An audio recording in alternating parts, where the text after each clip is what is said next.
आमच्या प्रिय बंधू बहिणींना येशूच्या नावाने आमचा नमस्कार. सर्वे सरा संगे सकाळ हा कार्यक्रम सर्व मी स्वागत करीत आहे. आजच्या वचन जाऊया जकरिया 4:10 मध्ये. तर कार्याच्या अल्प आरंभाचा दिवस कोणी तुच्छ मानतो काय? ते 7 डोळे जरुब्बाबेलाच्या हातातील ओळंबा आनंदाने पाहतील. ते परमेश्वराचे डोळे जगभर फिरत असतात. अल्प आरंभ. तुम्ही या लहान गोष्टीने काय होणार आहे? एकदा येशू ख्रिस्त एक डोंगरावर भाषण देत होते. त्या भाषणाला लोक आले, खूप लोक आले, पण 3 दिवस भाषण ऐकत बसले. आणि तिसरा दिवस येशू ख्रिस्त म्हणाला, यांना आम्ही असंच पाठवलं तर ते भुके आहेत, रास्त्यामध्ये थकून जातील. तर शिष्य म्हणतो, इथं काय आहे? जंगल आहे, काही नाही पहाड डोंगरामध्ये. तर येशू त्यांना विचारतो, तुमच्याकडे किती आहे? तुमच्याकडे काय आहे? ते बरं 7 भाकर आहे आणि काही लहान मासे. तर येशू म्हटलं, या माझ्याकडे घेऊन या. लोकांना बसवलं आणि ईश्वराने जरा आशीर्वाद केलं आणि त्या लहान मासे 7 भाकराने 4000 पुरुष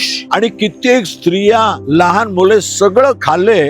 बरपेट खाऊन आणि शिल्लक राहिले 7 टोकरी भरून मासे आणि भाकर. पहा, लहानशे मासे. आपण काय म्हणणार, हे लहानशे मासे, बापरे, माझ्या एक दाताला पुरणार नाही बाबा, एवढं लहान आहे. पण लहान मासेद्वारे काही लाशन, एवढं पण नाही, काही लहान मासे थोडस आहे, पण देवा पण आशीर्वाद केला. तर आज सकाळी तुम्ही बघता तुमच्या हातामध्ये काय आहे? अहो, तर आज तर माझ्याकडे पैसे, थोडस पैसे आहे, थोडस पीठ आहे, थोडस तांदूळ आहे. घाबरू नका, देवाच्या हाताने सर्व काय होऊ शकतो. पण तुमच्या लहान मन, छोटी गोष्ट त्याच्या हातात द्या, ते भरपूर आशीर्वाद करणार. चला प्रार्थना करूया.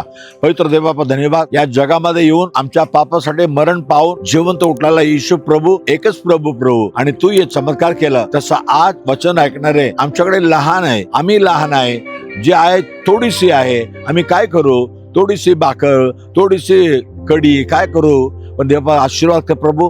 त्यांच्या लहानशी छोटीशी त्यांची जी मेहनत आहे, त्या पगार आहे, त्याला आशीर्वाद कर. घरातील सगळं गोष्ट आशीर्वाद कर. लहान मोठ्यांना आशीर्वाद कर. येशूच्या नावाने मागित म्हणा, ऐक प्रभू राजा. आमेन, आमेन. God bless you. देवा तुम्हाला आशीर्वाद करो. आमेन.